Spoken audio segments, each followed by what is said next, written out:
Mitch Whitcomb closed the screen door carefully and groped his way across his front porch in the dark, his resistol wide-brim hat perched on his head and his Justin Ropers pinched in his hand.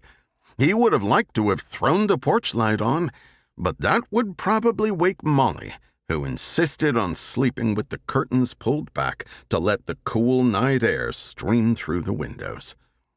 That didn't make much sense to Mitch, the Asotin County Sheriff. First of all, even though it was barely 4 a.m., the temperature was stuck in the mid-70s.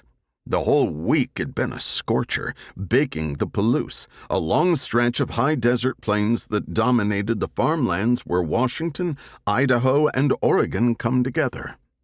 For another thing, Mitch had paid good money for a pair of Mitsubishi mini-splits to air-condition their sprawling farmhouse. Having reached his mid-60s, it was hard enough to get a good night's sleep, and the whole point of the Mitsubishis was to cool the house down to make it feel like October year-round, his favorite month. But Molly had her ways, and 35 years of marriage told him the argument wasn't worth it. So here he was, tiptoeing across his porch in the dark like some kid trying not to wake his girlfriend's father. At the bottom step, he pulled on his boots, then crunched across the gravel to the pole barn, where he parked his John Deere, his '57 T-Bird, tarped to keep the barn swallows from destroying it, and his official Ram police truck. He fished through his pocket for the key to unlock the tiny office built into the front of the barn, then punched in the numbers to his gun safe.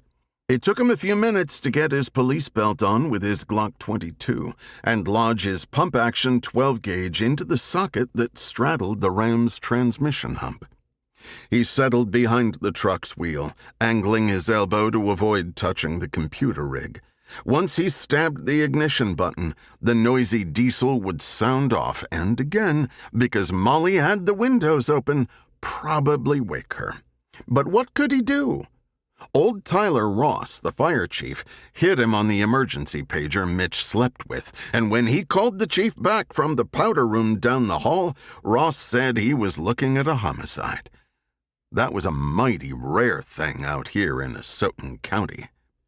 The Ram bumped along the dirt road that Mitch was always after the county to oil, then turned on to Evans, which passed through town and eventually led to a highway beside the Snake River.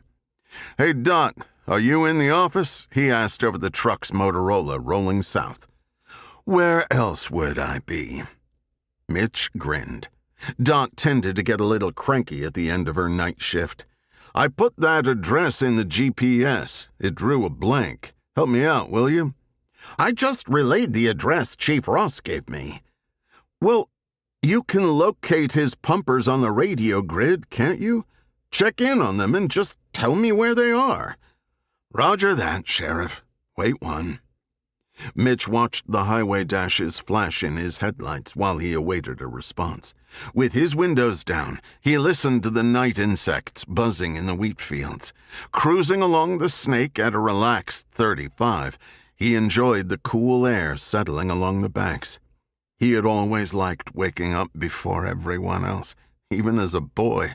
It made him feel like he was getting a head start on the day, and that invigorating feeling surged through him as he caught the scent of the sagebrush. But then he reprimanded himself. It was a homicide that had dragged him out of bed. "Okay, I got a 20, Dot said when she returned. "Stay on 129 until you're a mile or so south of Hostetler. Must be an unmarked road or something. The pumpers are near Asotin Creek down there. There's no road registered with the county, so it's gotta be private." Mitch thought that through. He knew Clarkston like the tops of his scuffed Justins. He tried to picture where a couple of big pumper trucks might access Asotin Creek. South of Hostetler, there was nothing but rolling ranchland, baked yellow after a spring drought. "Thanks, Dot," he concluded. "I'll find it."